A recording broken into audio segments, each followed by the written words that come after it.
নমস্কার, বাংলা সেরা গল্পে সবাইকে জানাই স্বাগত। শুরু করছি আজকের গল্প।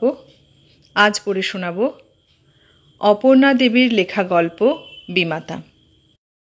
অপর্ণা দেবী ছিলেন দেশবন্ধু চিত্তরঞ্জন দাশের কন্যা। তিনি 1899 খ্রিস্টাব্দে জন্মগ্রহণ করেন এবং 1973 খ্রিস্টাব্দে তার মৃত্যু হয়।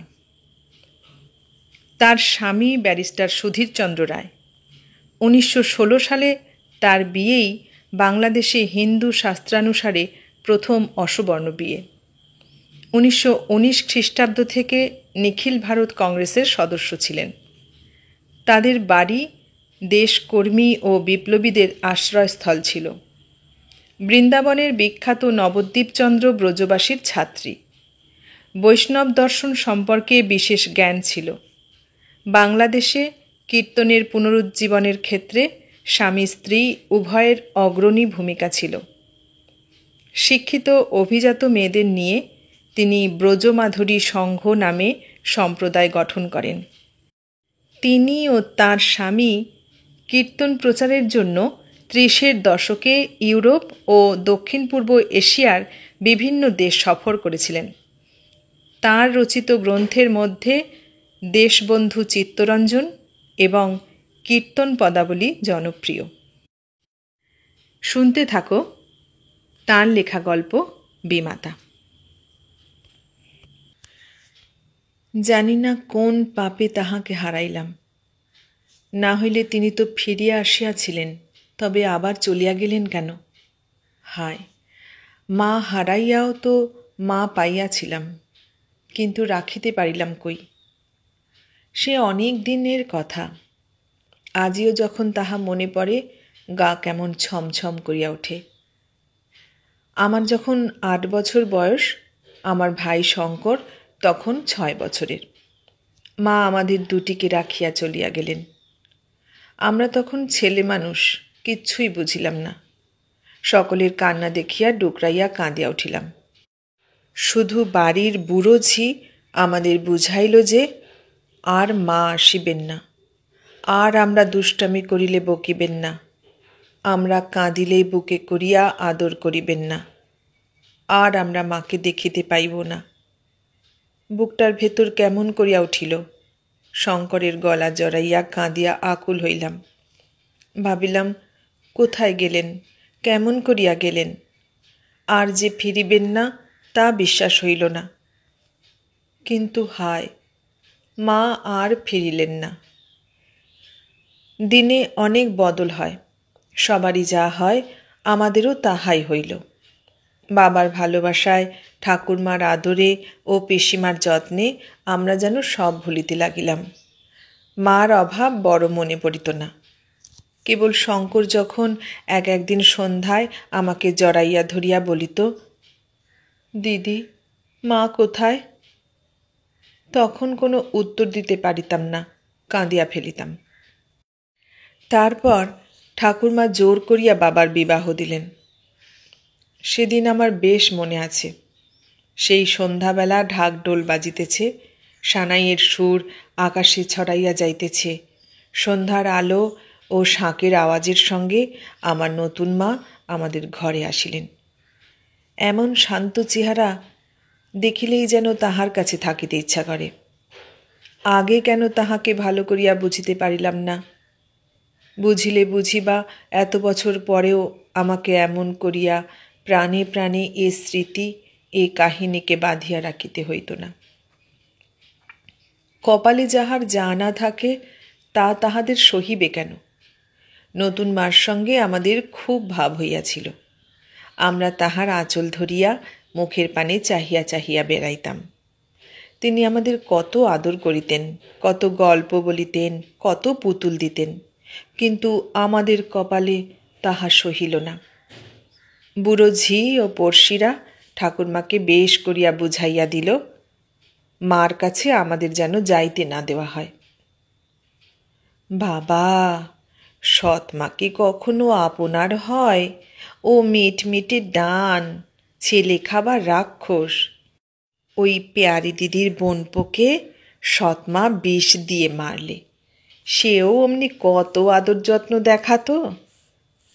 পাড়ার রাঙা পিসি বলিল, ও দিদি, তুমি জানো না ওই আমাদের তরিকে ভাতের ভেতর কিসের শেকড় দিয়েছিল? এই রকম কত দৃষ্টান্তই তারা দেখাইয়া দিলেন। মা আমাদের আদর যত্ন করিলে হইবে কি, তার মন তো বিষে ভরা। শেষে কি জানি যদি বিষ দেয়। ঠাকুরমা এসব শুনিয়া আমাদের মার কাছে যাওয়া একেবারে বন্ধ করিয়া দিলেন। প্রথম প্রথম আমাদের বড় মন কেমন করিত। মার কাছে যাইবার জন্য কান্নাকাটি করিতাম। তখন পিসিমা আমাদের বুঝাইলেন, পর কি কখনো আপনার হয়? ও তো আমাদের মা নয়, এখন নতুন নতুন বলে তাই অমন আদর করছে। এরপর কোন দিন শেষে কি কাণ্ড করবে তখন? এমনি করিয়া কত রকম ভয় দেখাইলেন। যখন পিসিমা, ঠাকুরমা, বুড়োঝি এইসব ভয় দেখাইত, তখন প্রাণের ভিতর কেমন করিয়া উঠিত। সত্যি না মনে করিয়া থাকিতে পারিতাম না, কিন্তু তবু কেমন তাহার কাছে কাছে থাকিতে ইচ্ছা হইত। এমনি করিয়া আস্তে আস্তে আমরা তার কাছ হইতে দূরে সরিয়া গেলাম। দিনে দিনে আমাদের এমন হইল যে ভয়ে আমরা তার ত্রিসীমানায় মারাইতাম না। কি জানি যদি মারে, যদি সত্যি ঠাকুরমা যা বলে তা যদি সত্যি হয়, যদি বিষ খাওয়ায়। হায়, তার সেই ছলছল দৃষ্টি আমি কখনো ভুলিব না। যেন চোরের মতো বেড়াইতেন, সর্বদাই যেন কি চুরি করিয়া মহা অপরাধী হইয়াছেন, সদাই যেন ধরা পড়িবার ভয়। আমাদের সঙ্গে লুকাইয়া কথা বলিতে কত চেষ্টা করিতেন, কত আদর করিতেন। দুর্ভাগা আমরা তখন তাহা বুঝি নাই। তিনি যখনই আমাদের কাছে আসিতেন, অমনি আমরা ঠাকুরমাকে বলিয়া দিতাম। ঠাকুরমা ঝঙ্কার করিয়া উঠিতেন, রাক্ষসী ডাইনি। মা ঘরের কোণে মুখ লুকাইয়া কাঁদিতেন। একদিন শঙ্কর ও আমি সিঁড়ির ধারে খেলা করিতেছিলাম। হঠাৎ শঙ্কর আমাকে দৌড়িয়া ধরিতে গিয়া পড়িয়া গেল। মা তখন বারান্দায় বসিয়া পান সাজিতেছিলেন। শঙ্কর পড়িয়া যাইতেই তিনি ষাট ষাট বলিয়া ছুটিয়া আসিয়া কোলে করিয়া লইলেন। শঙ্কর তাহার কোলে গিয়া চিৎকার করিয়া কাঁদিয়া উঠিল। শঙ্করের কান্না শুনিয়া ঠাকুরমা দৌড়িয়া আসিয়া মার কোল হইতে ছিনাইয়া লইলেন। মাকে মুখ ঝামটা দিয়া উঠিলেন, বলিলেন, বউ, না হয় আছোই সৎমা, তাই বলে কি দুধের ছেলের উপর একটু মায়া হয় না? ইচ্ছে করে ধাক্কা দিয়ে ফেলে দিলে, আবার এখন লোক দেখানো সোহাগ করা হচ্ছে। ফের যদি তুমি ওদের সামনে এসো তবে ভালো হবে না বলছি। আহা, দাদুর আমার কপালটা একেবারে গেছে। ও মা, এমন ডাইনি ঘরে এনেছিলাম গো। মা চুপ করিয়া রহিলেন। তাহার চোখ দিয়া ঝরঝর করিয়া জল পড়িতে লাগিল। মা কাঁদিতে কাঁদিতে নিজের ঘরে গেলেন। রাঙা পিসি সেইখানে দাঁড়াইয়াছিলেন। মার এই কান্না দেখিয়া বলিলেন, ও মা, আবার কান্না হচ্ছে? সতীন পুতের জন্য দরদ তো কত। ওরে আমার দরদি রে, বলে বেয়ানের মার আদরে সেজে পাটিতে না ধরে। কালে কালে কতই দেখব। রাঙা পিসি মুখ ঘুরাইয়া ঠাকুরমার পিছনে পিছনে চলিলেন। আর একদিন মার বাপের বাড়ি হইতে মিষ্টি আসিয়াছিল। মা লুকাইয়া আমাদের তাহা দিতে গেলেন। মিষ্টির লোভে আর তার কাছে যাইতে একটুও দেরি করিলাম না।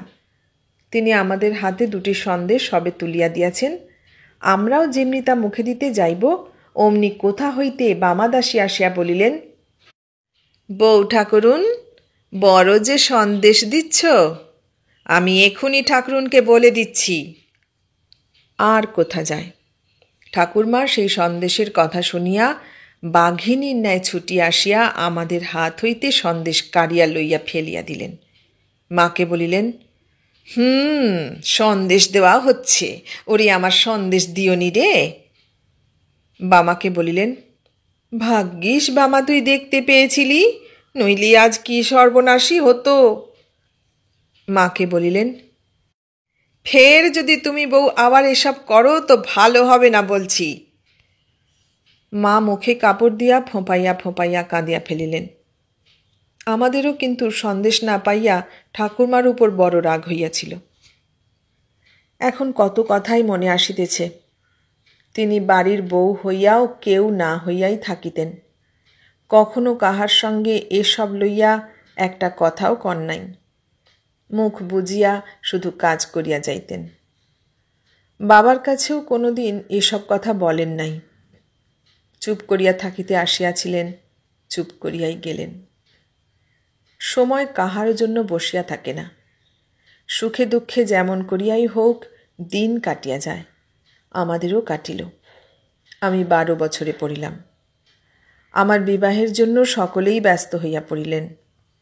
অনেক কথা কাটাকাটি ও হাঁটাহাঁটি গোলমালের পর একজন ডাক্তারের সহিত আমার বিবাহ স্থির হইল। পাকা দেখার দিন আমার এক সই আসিয়া আমাকে সাজাইয়া দিল। মা একবারও কাছে আসিলেন না। রাঙাপিসি তাহা দেখিয়া ইচ্ছা করিয়াই মাকে শুনাইয়া একজনকে বলিলেন, কই গো, কনের মা কোথায়? তার যে আজ দেখাই নেই। ও মা, মেয়ের বিয়ে। আর একজন মুখভঙ্গি করিয়া বলিলেন, ও মা, জানো না, সতীনঝি চলে যাচ্ছে, সেই দুঃখে সে শুয়ে শুয়ে কাঁদছে। কথা শুনিয়া সবাই হাসিয়া উঠিল। পাকা দেখা হইয়া গেল। বিবাহের দিন স্থির হইল। সেদিন রাত্রে মা আমাকে ডাকিয়া বুকের ভিতর টানিয়া লইলেন। কত ভালো কথা কইলেন, কত উপদেশ দিলেন। অমন মিষ্টি কথা আর কারো মুখে কখনো শুনি নাই। কিন্তু বেশিক্ষণ তার কাছে থাকিতে হইল না। কোথা হইতে ঠাকুরমা আসিয়া খামোকা বকিয়া উঠিলেন, আর 3টে দিন তো আমাদের কাছে আছে, এইটুকুর জন্যে আর ওকে অমন করা কেন? একরত্তি মেয়ে, তাকে আর ওসব কুমতলব শেখানো কেন? পরের ঘরে গিয়ে বাঁচবে, তাও প্রাণে সইছে না। এই কথায় আমি আর সেখানে থাকিলাম না। ঠাকুরমার সঙ্গে চলিয়া আসিলাম। তারপর যথাসময়ে গায়ে হলুদ হইল। সে সময়ও মা আমার কাছে আসিলেন না। কিন্তু দেখিলাম যে তিনি খিড়কির জানালার ভিতর দিয়া চুপি চুপি আমাকে দেখিতেছেন। তার পরদিন আমার বিবাহ। সানাইয়ের মিষ্ট আলাপ, কর্মবাড়ির শোরগোল, ছেলেমেয়েদের কলকল, পাড়ার লোকের হাঁক ডাক, সব মিলাইয়া সে এক অদ্ভুত ব্যাপার। সন্ধ্যার পর যখন আমাকে সাজাইয়া তুলিল, লগ্নের তখন অনেক দেরি। রাঙাপিসি, পাড়ার মেয়েরা আর সবাই গহনা দেখিবার জন্য আমাকে ঘেরিয়া বসিলেন। কে কোনটা দিয়াছে এই সব জিজ্ঞাসা করিতে লাগিলেন। ঠাকুরমা সব দেখাইয়া বলিয়া দিতেছিলেন। হঠাৎ একজন বলিল, কনের মা কি দিল গো? ঠাকুরমা মুখখানা বাঁকাইয়া বললেন, সে আবার কি দেবে? রাঙাপিসি বলিলেন, সত্যি তো, আহা, আজ যদি ওর মা বেঁচে থাকতো। মা নেই বলে তো। বাছারা আমার বেঁচে আছে এই ঢের। 60 ওরা আমার বেঁচে বর্তে থাকুক, শ্বশুর ঘর আলো করুক। স্ত্রী আচারের সময় মা আসিলেন। দেখিলাম কাঁদিয়া তাহার চোখ লাল হইয়াছে। তিনি কান্না চাপিতে পারিতেছেন না। পরদিন সকালে আমি শ্বশুরবাড়ি চলিলাম। আমাকে দেখিবার জন্য যে যেখানে ছিল সকলেই আসিল। যাইবার সময় মা আসিয়া আমাকে বুকের মধ্যে টানিয়া লইয়া ফোঁপাইয়া কাঁদিয়া উঠিলেন। রাঙাপিসি বলিয়া উঠিলেন, শুভযাত্রার সময় আর চোখের জল ফেলে অমঙ্গল করো কেন? মা উঠিলেন। গাড়িতে উঠিবার সময় তিনি আমার হাতে একটি ছোট টিনের বাক্স দিলেন। ঠাকুরমা বারান্দা হইতে তাহা দেখিলেন। তখনই বামাদাসী দৌড়াইয়া আসিয়া আমার কানে কানে বলিল, দিদিমণি, ও পান খেও না, ঠাকুরমা মানা করেছেন। তারপরই আমাদের গাড়ি ছাড়িয়া দিল। যতক্ষণ দেখা যায় দেখিলাম যে মা স্থির হইয়া দাঁড়াইয়া রহিয়াছেন।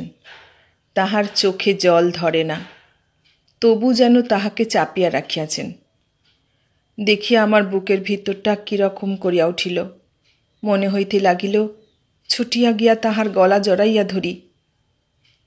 বাবা স্টেশনে আমার সঙ্গে আসিয়াছিলেন। গাড়ি ছাড়িলে তিনি চোখ মুছিতে মুছিতে চলিয়া গেলেন। খানিক পরে সেই টিনের বাক্স খুলিলাম। দেখিয়া আশ্চর্য হইলাম, তাহার ভিতর এক ছড়া মুক্তার মালা। মালা ছড়াটা বাবা মাকে কিনিয়া দিয়াছিলেন। সকলের সামনে না দিয়া কেন যে তিনি চুপি চুপি দিলেন তা তখন বুঝি নাই, এখন বুঝিতে পারিয়াছি। তারপর অনেক দিন বাপের বাড়ি যাওয়া হইয়া উঠে নাই। বাবা আসিয়া মাঝে মাঝে দেখিয়া যাইতেন।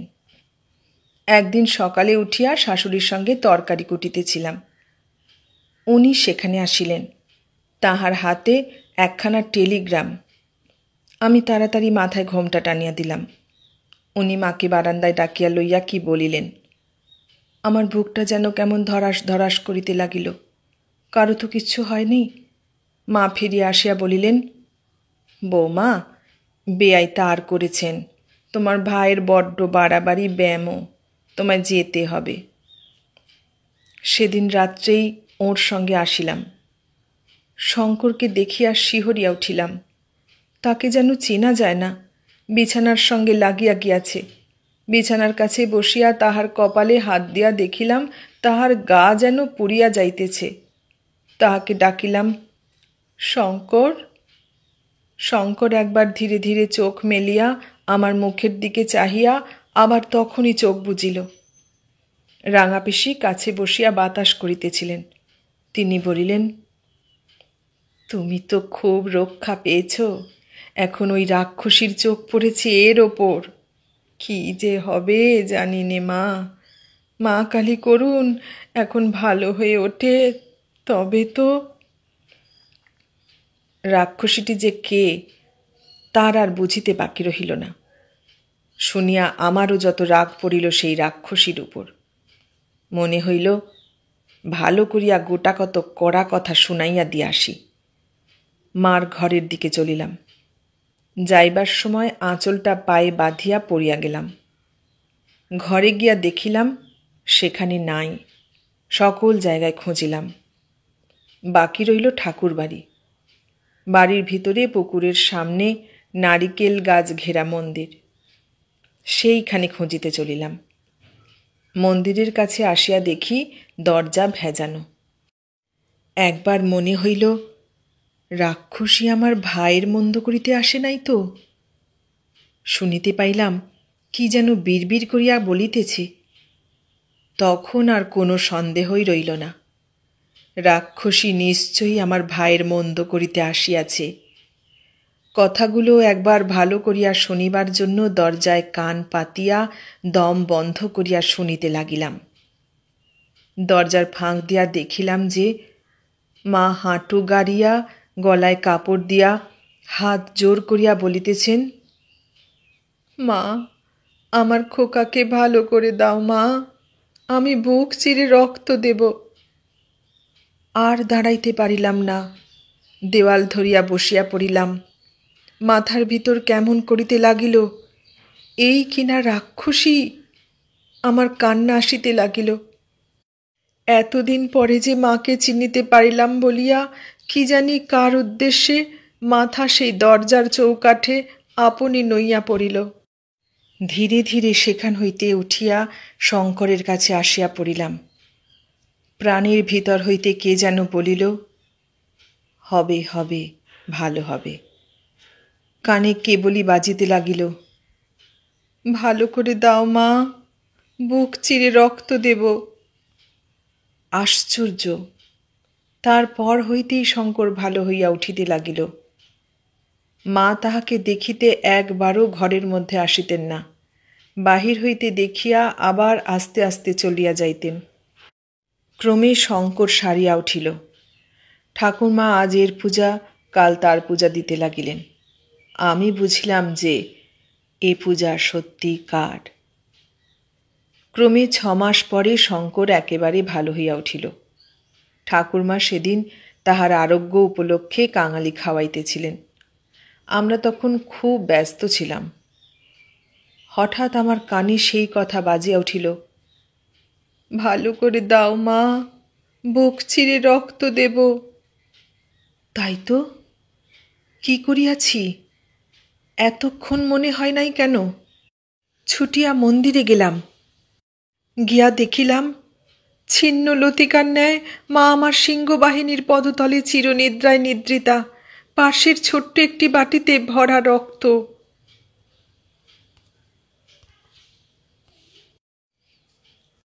এতক্ষণ শুনলে অপর্ণা দেবীর লেখা গল্প বিমাতা। কেমন লাগলো গল্পটা? ভালো লাগলে লাইক, কমেন্ট, শেয়ার করো। আর নতুন বন্ধু হলে সাবস্ক্রাইব করার অনুরোধ রইল। সবাইকে অনেক ধন্যবাদ জানিয়ে আজ এখানেই শেষ করলাম।